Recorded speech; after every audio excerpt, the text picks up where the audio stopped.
Hello po guys, ako naman po si Kuya Joe, yan, makakapansin nyo. Guys, so maglilinis muna tayo sa ating kapaligiran.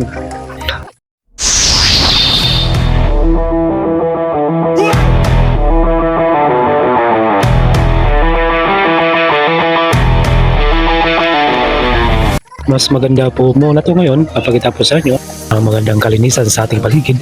Mahalaga po to dito sa ating probinsya, guys, kailangan talaga maglinis sa mga ganito. Kasi maraming ahas talaga dito sa aming lugar. Kailangan natin na kunting linis lang po sa amin. Ayan, mapapansin, nakakatuwa naman po guys, di ba? Yung ano naman po dyan, ay, ang ginugupitan ko po dyan ay isang ano po dyan, pine tree po yan. Maganda po yan na tanim. Isang talisay po yan na kahoy. Lumalaki po yan, mga ganun yan. Pero mas maganda po kasi maganda po yung mga ano po yan, mga sanga. Kasi pahaba lang. Opo. At malawak po yan sinasakupan niya ang kanyang area. Kaya kailangan natin gupitin. Kailangan natin. Kaya po guys. Pati ito yung ano natin guys.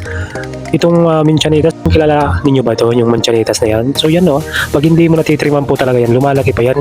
Yung mga sanga-sanga talagang mabilis po siyang magsanga. Kaya nga nating binawasan ulit para po hindi po siya paganuhin na importante po yun kasi itong mga manchanitas palagi-lagi tas mga ano po to maraming teras. Kilala mo yung teras mga kababayan po natin, di ba? Itong mga manchanitas to, madali ito manuhan ng teras. Yan, kailangan ko na rin ng gupitin. Kailangan natin na talaga ang area natin na igupitan. Mas maganda po nun. Mapapansin po natin mga kababayan po natin, talagang ganyan talaga nagsisimula lang po na tayo ngayon. Mga kababayan, maglinis-linis mo lang muna tayo ngayon. So marami pa akong ipapakita po sa inyo tungkol sa paghanap buhay kung paano tayo makakahanap ng ating hanap buhay po mga kababayan po natin. So hindi lang po ito So marami pa akong iano po sa inyo, ipapakita ng mga video kung ano lang po na pwede natin pagkakakitaan mga kababayan po natin.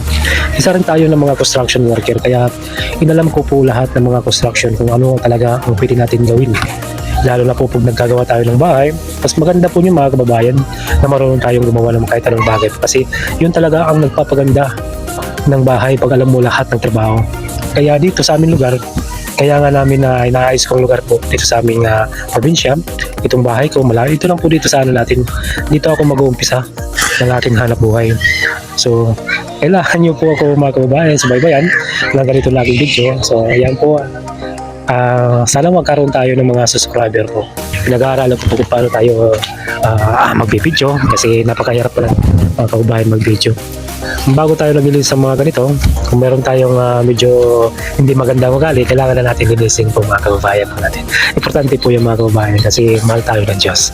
Importante po yung mga kababayan. Huwag yung kakalimutan mga kababayan na kung meron tayong ugali na hindi maganda, kailangan na natin linisin, ayusin, di ba? Lalo tayo nagkakapamilya na ngayon, palaki ng mga bata.